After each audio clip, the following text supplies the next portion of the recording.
Merci, Monsieur le Président.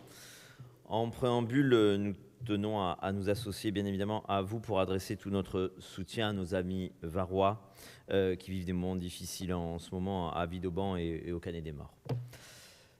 Comme chaque année, nous nous retrouvons à débattre des orientations budgétaires de notre collectivité. Mais cette année est un peu différente des autres étant donné son contexte national particulièrement troublé.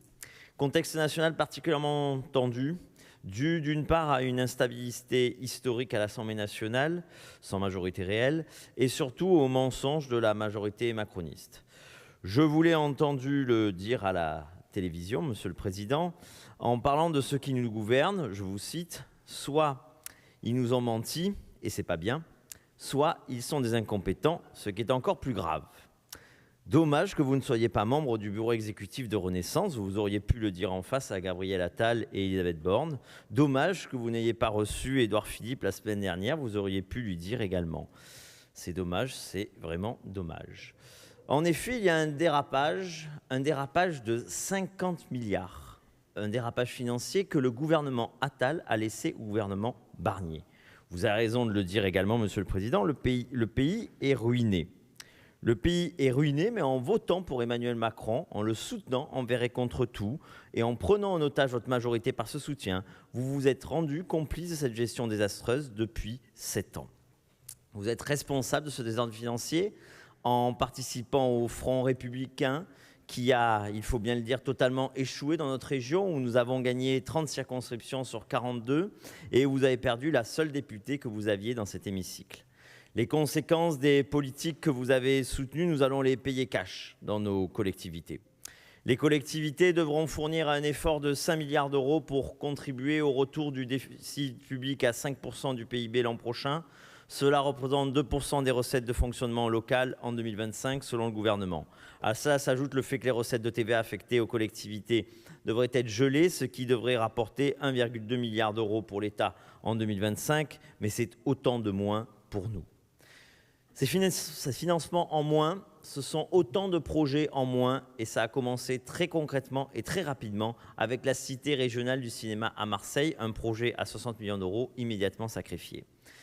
Par ailleurs, cette année sera aussi l'aboutissement de l'effet ciseau que nous vous annoncions et redoutions depuis 3 ans. Des dépenses de fonctionnement qui continuent d'augmenter, des engagements pluriannuels qui se multiplient, vous obligent à augmenter la dette quand les recettes se retrouvent moindres. Et cette année encore, cette dette, vous allez l'augmenter tout en abandonnant toute une série de projets. Vous l'avez dit d'ailleurs, tout ce qui n'a pas été engagé, tout ce qui n'a pas eu les autorisations de crédit risque de ne pas être honoré. Ces financements en moins entraînent aussi des conséquences très concrètes pour nos concitoyens, puisque la délibération suivante vise à augmenter les cartes grises à un niveau sans précédent dans notre région. La politique que vous avez soutenue vous oblige aujourd'hui à augmenter les quelques leviers qu'il vous reste pour compenser. À la fin, ce sont toujours les contribuables qui paient. Aussi, nous vous appelons à la plus grande sobriété. Nous pensons que la région devrait se mettre un peu à la diète, moins de frais de bouche, moins de cabinets de conseil pour établir des stratégies avec la presse, moins d'embauches au cabinet, moins de communication, moins d'achats publicitaires, moins de sondages. Et je suis certain, Monsieur le Président, que nous pourrons admirer vos talents de gestionnaire et que vous nous présenterez un certain nombre d'efforts budgétaires sur le train de vie de la région en décembre prochain. Aussi, cette instabilité financière accroît nos interrogations sur les projets structurants pour notre région. Notre collègue Muriel Fluol vous interroge souvent sur le financement de la ligne nouvelle, même si vous nous dites que c'est lancé, donc que ça va se faire. La réalité est que ce projet est particulièrement menacé, tant par une absence des fonds étatiques que des fonds européens, sans parler de l'opposition du maire de Saint-Raphaël. Nous pensons qu'il faut réaliser les travaux des gares, mais que la région aurait tout intérêt à se concentrer sur les trains du quotidien. Nous avons vu que les résultats ne sont pas là. Vous en faites même une délibération pour tenter de vous en justifier. Notre région doit être un pilote économique tout-terrain, pas une agence de com spécialisée dans le maquillage vert, qui n'apporte pas grand-chose aux Provençaux, ni aux Alpins, ni aux Azuréens.